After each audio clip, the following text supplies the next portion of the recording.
नमस्कार, स्वागत है आपका एएम न्यूज में। मुंबई मराठी जर्नलिस्ट एसोसिएशन ने मुंबई टीचर्स डेमोक्रेटिक अलायंस की तरफ से एक प्रेस कॉन्फ्रेंस का आयोजन किया, जिसे प्रेसिडेंट जनार्दन मीठाराम जंगले, डॉक्टर एस राणे, मीनाक्षी राउत, चंद्रकांत गायकवाड़, श्रद्धा विनायक परब और दूसरे जाने माने लोगों ने लीड किया। जर्नलिस्ट और मीडिया से बात करते हुए जनार्दन जंगले ने कहा कि डिस्ट्रिक्ट वर्कर्स कई सालों से राज्य में एजुकेशन सेक्टर में करप्शन के खिलाफ आवाज उठा रहे हैं, लेकिन राज्य के चीफ मिनिस्टर देवेंद्र फडणवीस ने हजारों करोड़ के करप्शन को खत्म करने के लिए एसआईटी अपॉइंट की। सभी वर्कर्स ने एसआईटी से कंप्लेन की, लेकिन 8 महीने बाद भी कुछ होता नहीं दिख रहा है। फर्जी टीचर और नॉन टीचिंग भर्ती घोटाले में कमेंट करने वाले सभी अधिकारियों, डिप्टी डायरेक्टर एजुकेशन ऑफिसर, सभी डायरेक्टर, फर्जी डॉक्यूमेंट का इस्तेमाल करके भर्ती हुए सभी लोगों, सभी इंस्टीट्यूट मैनेजर पॉलिटिकल हैं और उनकी पावर एक साथ है। इन सभी के खिलाफ एक्शन लिया जाए। हम सभी वर्कर एसआईटी चीफ के चक्कर लगा रहे हैं, लेकिन जब वे कोई सपोर्ट नहीं कर रहे हैं तो एजुकेशन रिफॉर्म कमेटी के सभी एक्टिविस्ट मुंबई में एक साथ आए हैं। हमारी मांगे हैं कि लगातार जिले को चला रहे करप्ट अधिकारियों के खिलाफ एक्शन लिया जाए, एसआईटी जिले पर रिपोर्ट दे और अधिकारियों की संपत्ति की जांच इकोनॉमिक क्राइम इन्वेस्टिगेशन एजेंसी से कराई जाए, ईमानदार और राज्य पसंद अधिकारियों को अपॉइंट किया जाए, करप्शन के खिलाफ लड़ने वालों को प्रोटेक्शन दी जाए, करप्शन खत्म किया जाए और एजुकेशन सेक्टर को पवित्र किया जाए। अगर मांगे नहीं मानी गई तो हम हाई कोर्ट जाएंगे और जरूरत पड़ी तो पूरे में भूख हड़ताल पे बैठेंगे। जनार्दन जंगले और दूसरे बड़े लोगों ने जर्नलिस्ट और मीडिया से बातचीत की। देखिए विस्तृत रिपोर्ट रवि यादव कवी से। आपल्या सर्व कार्यकर्त्यांनी आपलं म्हणणं मांडलेलं आहे की कशा प्रकारे राज्यामध्ये भ्रष्टाचार सुरू आहे आणि या भ्रष्टाचारामधून गोरगरीब विद्यार्थी भरडले जात आहेत। त्यांना शिक्षण मिळत नाही, कारण जो पैसा देऊन येतो 40-50 लाख रुपये देऊन जो शिक्षक होतो आहे तो वर्गात शिकवत नाही, संस्था चालक त्याच्याकडे लक्ष देत नाही, शिक्षणाधिकाऱ्यांकडे पैसे पोहोचले जातात, शिक्षणाधिकारी काही बघत नाहीत। त्यामुळे गोरगरिबांचं शिक्षण हे या शासनाने संपवलेलं आहे आणि जिल्हा परिषदेच्या शाळा असतील किंवा महानगरपालिकेच्या शाळा असतील या शाळांकडे पूर्णपणे शासनाचं दुर्लक्ष झालेलं आहे। शिक्षणासाठी शासनाकडे पैसा नाही। महाराष्ट्र हे शाहू फुले आंबेडकरांचं राज्य आहे। आम्ही सर्व मोठ्या अभिमानाने सांगतो की आम्ही या पुरोगामी राज्यामध्ये राहतोय, पण हे पुरोगामी राज्य पूर्णपणे रसातळाला शैक्षणिक दृष्ट्या गेलेलं आहे आणि म्हणून जर आता गेले अनेक वर्षाचा जो भ्रष्टाचार आहे आणि शासनाने जर त्याच्यामध्ये पुढाकार घेऊन जर समिती नेमलेली असेल, चौकशी समिती नेमलेली असेल, एसआयटी नेमलेली असेल, तर त्यामधून जे कोण दोषी आहेत त्या सर्वांवर कारवाई व्हावी अशी आमची सर्वांची मागणी आहे। पण हे आम्हाला तर दिसत आहे, कारण चौकशी समिती स्थापन होऊन आता 8 महिने झाले पण एकाही अधिकाऱ्यावर कारवाई झालेली नाही। ते म्हणतात, समितीवाले म्हणतात की आम्हाला अहवाल द्यायला सांगितलाय, कारवाई आम्ही करणार नाही, कारवाई शासन करेल, पण अहवाल कधी देणार आणि कारवाई कधी होईल? त्यामुळे ही चौकशी समिती मॅडमने सांगितल्याप्रमाणे एक फार्स ठरू नये आणि यामधून काहीतरी आपल्या गोरगरीब विद्यार्थ्यांना चांगले शिक्षण मिळावं म्हणून, चांगले शिक्षक मिळावे म्हणून या ठिकाणी शासनाने पावलं उचलली पाहिजे। आणि म्हणून आमचा हा सर्व कार्यकर्त्यांचा, राज्यामधून आलेले सर्व कार्यकर्ते आहेत, विविध भागातून आलेले कार्यकर्ते आहेत, त्या सर्वांची इच्छा आहे की हा भ्रष्टाचार थांबला पाहिजे आणि गोरगरीब विद्यार्थ्यांना न्याय मिळून हे शिक्षण क्षेत्र पवित्र झालं पाहिजे। पण एकंदरीत परिस्थिती अशी आहे की यामध्ये आपण जर या अधिकाऱ्यांकडे पाहिलं, हे जे संस्थाचालक आहेत कोण आहेत? हे सगळे संस्थाचालक राजकीय पुढारी आहेत, मंत्री, आमदारांच्या शाळा आहेत। आणि त्यामुळे हे या सर्व चौकशा होऊ देत नाही, राजकीय दबाव आणतात आणि म्हणून आम्ही असं ठरवलेलं आहे की जर त्या चौकशी अहवालामधून काही झालं नाही, निष्पन्न झालं नाही त्या आणि आता उदाहरण सांगितले की 2014 मध्ये नोकरीला लागला आहे प्राध्यापक म्हणून आणि तो 16ला MSc झालेला आहे. हे उदाहरण त्यांनी सरांनी सांगितलं जळगाव जिल्ह्यातलं. आता तो का शिकवणार? तो वशिल्याचा असल्यामुळे तो जर वशिल्याने MSc झालेला असेल तर तो विद्यार्थ्यांना शिक्षण देऊ शकत नाही.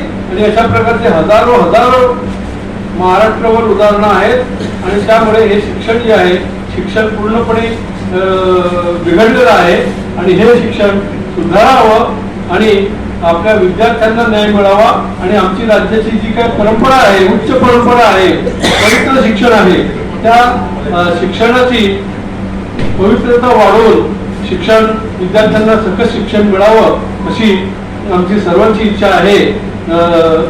आपण सर्व आलात आणि आपण सर्वांनी ही बघा कसं आहे की आता आम्ही अनेक पत्रकार परिषदा घेतो, पण ही जी पत्रकार परिषदेवर विशेष महत्व आहे. कारण शासनाने मुख्यमंत्र्यांनी सांगितलं की हा बातमी 3000 कोटीचा भ्रष्टाचार आहे. मुख्यमंत्री म्हणाले 3000 नाही, हा 10,000 कोटीपेक्षा जास्त मोठा भ्रष्टाचार आहे. एवढं असून सुद्धा हे अधिकारी आजही तो मानत नाही आणि त्यामुळे या एकंदरीतच्या गंभीर परिस्थिती शिक्षणाची झालेली आहे. गोरगरिबांपासून शिक्षण हिरावत चाललेलं आहे. त्यामुळे आपण या सर्वांनी मिळून हे जे काय शैक्षणिक भ्रष्टाचाराचं जे प्रकरण आहे हे जर सर्वांनी मिळून जर उचलून धरलं तर निश्चितपणे शासनावर दबाव येईल आणि आपल्या शिक्षण व्यवस्था पवित्र होईल. तरी आपण सर्व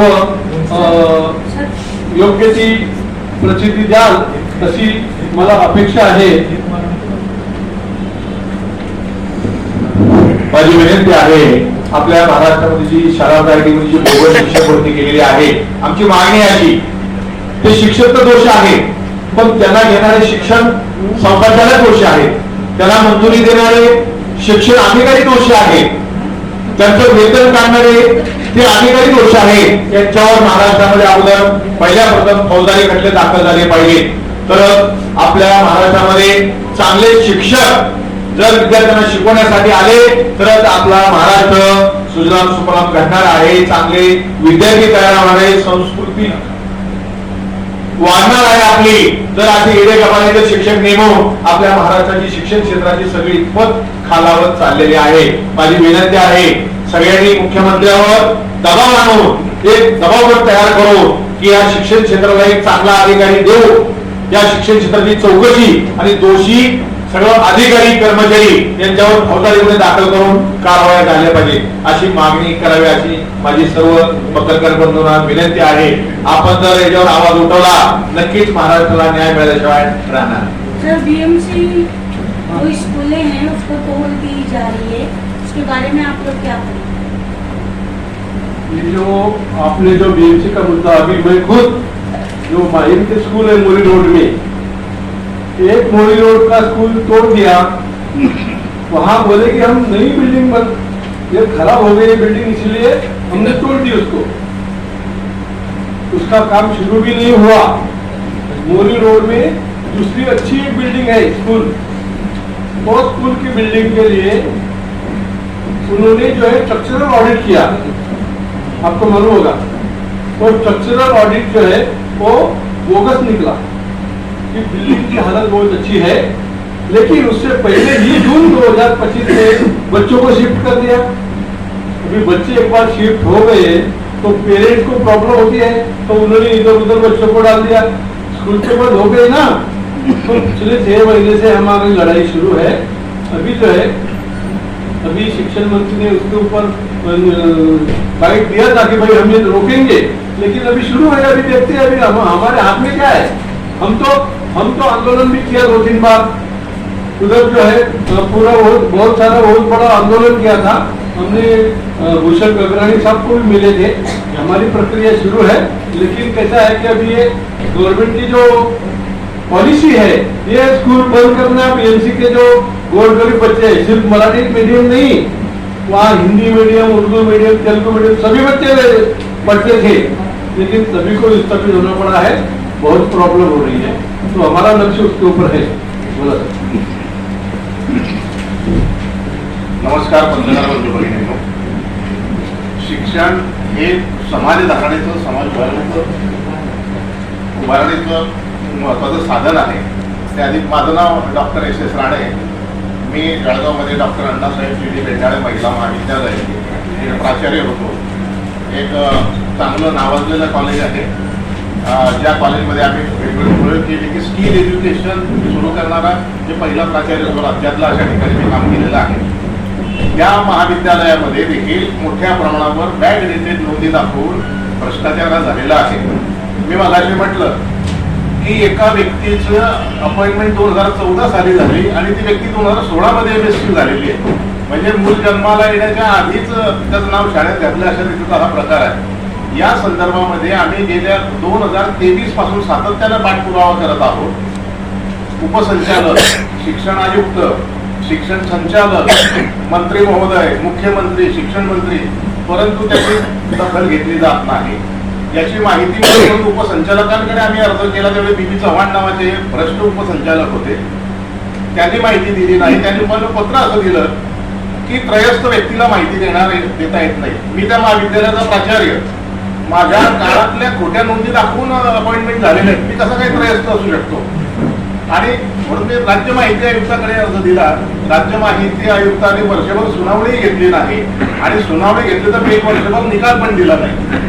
हे सगळं एक मोठं नेक्सस आहे। संस्था चालक, शिक्षण क्षेत्रातले अधिकारी, राजकीय पुढारी, या सगळ्यांचं एक मोठं नेक्सस तयार झालेलं आहे। हे मोडून काढलं पाहिजे आणि हे जर मोडून काढलं नाही तर हा महाराष्ट्र रसातळाला जाईल। आणि हे काम फक्त आम्हाला असं वाटतं की जे काही शिक्षण क्षेत्रातले काम करणारे कार्यकर्ते आणि प्रसार माध्यम, कारण प्रसार माध्यम ही जनतेचा आवाज उठवणारी एक शक्ती आहे, ज्याला आपण तो लोकशाहीचा चौथा स्तंभ म्हणतो त्याला। आता हे आपल्या हातात हे आहे आणि हे जर नाही झालं मित्र हो तर या महाराष्ट्राचं खरं नाही। मी म्हणतो की तुमची मुलं देखील उद्या ग्रॅज्युएट होतील, पोस्ट ग्रॅज्युएट होतील, तुमच्या मुलांना सुद्धा नोकऱ्या मिळणार नाही, कारण आपण सामान्य घरातली माणसं आहोत। आपण 40 लाख, 50 लाख, 1 कोटी रुपये भरू शकत नाही। सिनियर कॉलेजला लागण्यासाठी सध्या 80 लाख रुपये घेतले जातात। माध्यमिक शिक्षक होण्यासाठी 40 लाख रुपये घेतले जातात।